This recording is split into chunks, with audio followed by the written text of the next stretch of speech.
Games should let you try hard. That was terrible. I think that the very best games out there, and this is not just for role-playing games, is for any kind of tabletop game, video game, party game, whatever. I think the very best ones are the ones that you can try as hard as you like. Stay within the rules, obviously. I'm not condoning cheating, but like within the rules, you should be taking every advantage that you can to try to win. And the game should hold up to that. There are some exceptions. And, but first I want to talk about my reasoning for this. I have sort of poorly formed in my mind. I've not yet found a way to articulate all of these, but I have a list of like core tenets for how to play games or how to be a good game player. The number one rule on this list, the one that I came up with first and the one that I have articulated the most, and I will eventually make a video on this list. I just don't have them all like really tuned up well for presenting to others. But the number one item is when you are playing a game, you should value winning. Now, obviously, we know that winning at a game, and we're going to get like real abstract here. I'm not talking about any specific game yet, nor even any genre that's not about RPGs. It actually applies less to RPGs than most other genres. But with the assumption that winning a game is a thing that you can do, you should value winning while you are playing the game. Now, we know that winning a game doesn't mean anything. If you're not on a game show and winning prizes, like, no one actually cares really who wins the game. But while you are playing it, there is, I think, an implied social contract that you care about winning the game. It is because a lot of games don't really work that well unless everyone is trying to win. If you get into a game where, 4 people are trying to win and one person is just trying to sow chaos, that one person is kind of ruining the fun of everyone else. Now, you can almost make the argument that, like, hey, what if 4 people are just there to sow chaos? One person is trying to win. That's the odd one out, and now they're being a stick in the mud. And I would say that as long as they're being a good sport about it, no, trying to win is not disruptive to the game in any way. You're not adding to the chaos, but you're also not detracting from the chaos just by trying to play for the objective that the game has defined as the winning condition. So no, I don't think it works in reverse. Now let's bring it back. We're going to talk about specifically how this applies to role-playing games. Role-playing games don't usually have a concrete defined win condition, except at the very end of the campaign, beat the big bad, save the world, whatever it may be for your particular storyline. Instead, I would define the win condition of an RPG as A, everybody's having fun. B, you overcome the obstacles that have been set before you, which is actually optional. Sometimes overcome the obstacles is not actually required. But C, the big one, the campaign continues. Which obviously does not apply in the last session. As long as you are able to continue forward, basically you're not getting wiped. If everyone in the party dies, it's kind of the end of the campaign. Even if you want to keep going, make new characters, keep going, you have lost. And it's kind of a bummer too. Like, I know a few people, like, I don't want to say nobody likes a TPK because obviously there are people out there who do, but no, I think reasonable group of people wants a TPK or considers a TPK to be a good outcome for any part of an RPG. You want to keep playing. You want to have these characters continue on, develop over time, get stronger, and occasionally, like, individuals may die and they'll get replaced. That's that I would consider that kind of a failure, like a minor failure. But overall, you are winning at an RPG if you are progressing through it. This is getting complicated. Full disclosure, I actually had a discussion about this with a friend of mine the other day, and so I'm sort of rehashing a lot of the points that we came up with for that. Because what really comes down to is that some RPGs withstand trying. Bringing it back to my first point, some RPGs withstand trying more than others. I would say that if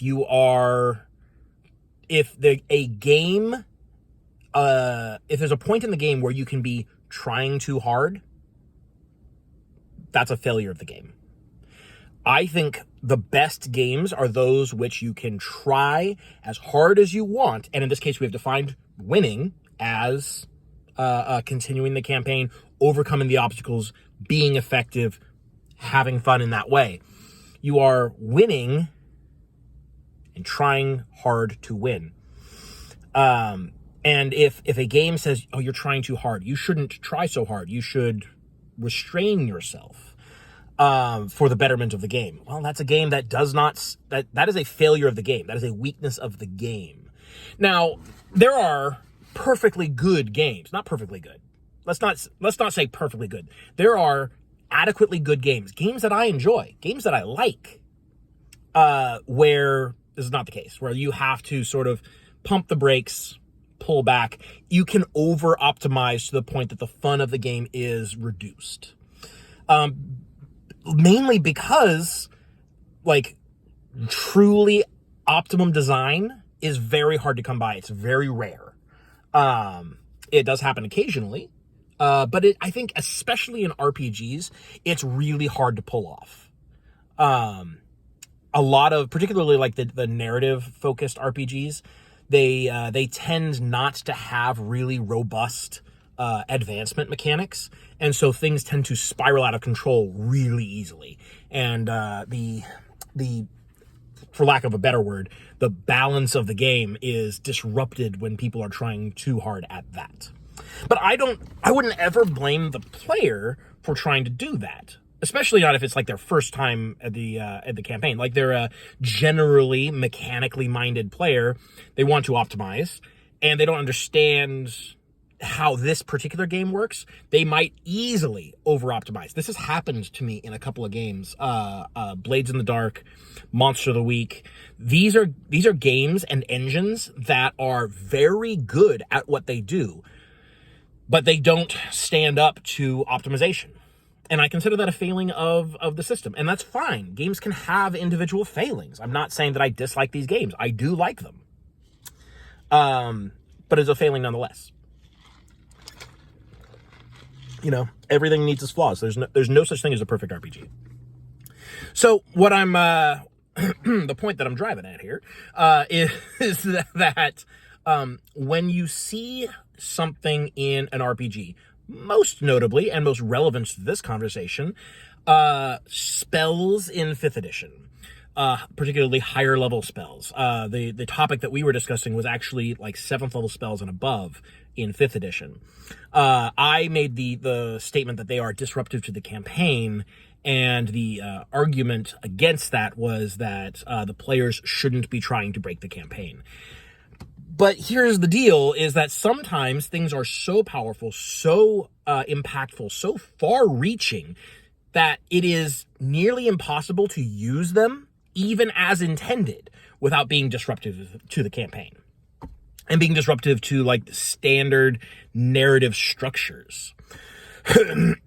When that happens, like, what is the player to do? Hold one hand behind their back and not try too hard? Well, then the game can't actually be challenging, because at all times you as a player know, I could be trying harder. Which means that if you do end up getting wiped, let's say, failure condition happens, and you say, well, it only happened because I wasn't trying that hard. Which means that it feels bad because you could have prevented that loss and chose not to.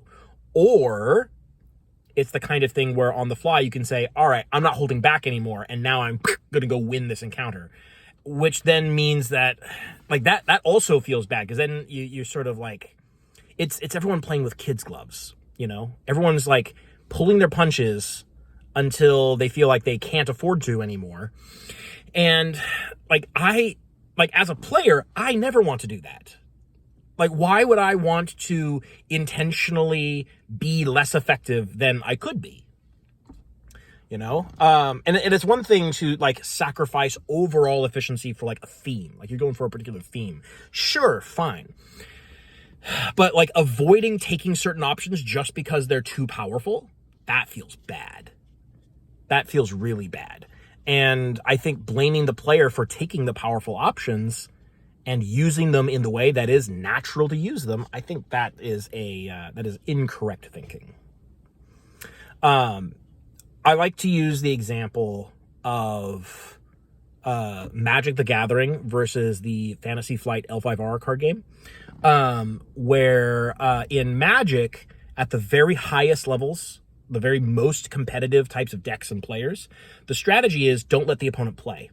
Win as fast as possible, sometimes by turn 1, so the opponent hasn't even had a turn yet, and prevent the opponent from taking actions in the game, because every action that they take is increasing the chances that they are going to win, because they're also trying to do the same thing.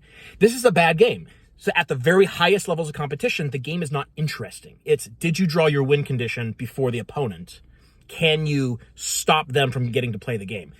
It's not interesting or exciting in either way, except in the sense that like a coin flip might be, like, oh, no one knows what's going to happen, because like it's just random, like if the cards come up. Whereas in L5R, by contrast, the very highest levels of competition, the game is more interesting than it's ever been. High stakes gambits, risky maneuvers, conservation of resources. You are not bypassing the game. You are not stopping the opponent from playing the game. You are just playing the game very, very well, very tightly. And it's more interesting than at low levels when players don't really know what they're doing and are kind of taking actions a little bit at random, just sort of like by gut feeling.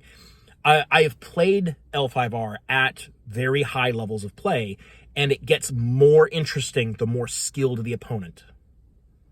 And so that is a better design than Magic the Gathering, because it is a game that really allows you to cut loose and try as hard as you can, and it doesn't make the game worse.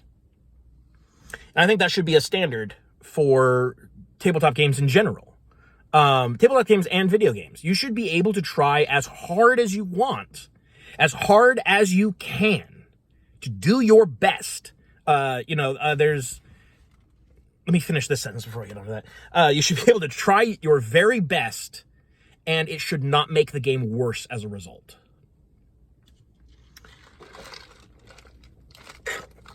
There are people like myself, people like Brennan Lee Mulligan, who sort of almost, not impulsively is not the right word. We reflexively always want to try our best. In a game which says, don't try your best, take it easy, pump the brakes, decide on a fairly arbitrary and not particularly like articulatable level of chill. Like, you got to be in here somewhere. Like, you can be here easily. You don't want to be here because that's bad. You're going to lose. You got to be somewhere in the middle in a way that can't really be well defined. And don't go above this unless you really need to, and that's your judgment, but don't do it all the time. These are unnecessary restrictions that aren't in the rules. They're not part of the game, and therefore we instinctively reject them. I always want to try my best. In any game that I'm playing, I'm going to try my best. Excepting like teaching new players. And there is a certain amount of like not always doing the most optimal thing for the story. That's the exception I mentioned at the beginning of the video. That does happen. That should happen. But that is a decision that the player needs to make, and it should not be required of them. And it certainly should not be required constantly. This is that kind of circumstance is one where you might make a decision to take one action instead of a different action one time as a specific incident, and is not part of like your character build. Yeah. Anyways, I get really annoyed when people say like you shouldn't try, or you shouldn't like that they try to blame the player for failures of the system. I think it's unfair, and I think it's short-sighted. And it is honestly exclusionary of a whole demographic of players who always want to try their best. D&D is not a board game. You can't actually win at it. But there are still victory conditions and loss conditions in it. They're just a little bit less concretely defined. And it is, I think, good. I think it is honorable for players to attempt to seek out that victory condition and attempt to avoid the loss condition to the best of their abilities. And if the game breaks as a result of that, it is not the player's fault. It is the game's fault. And that's what I have to say about that.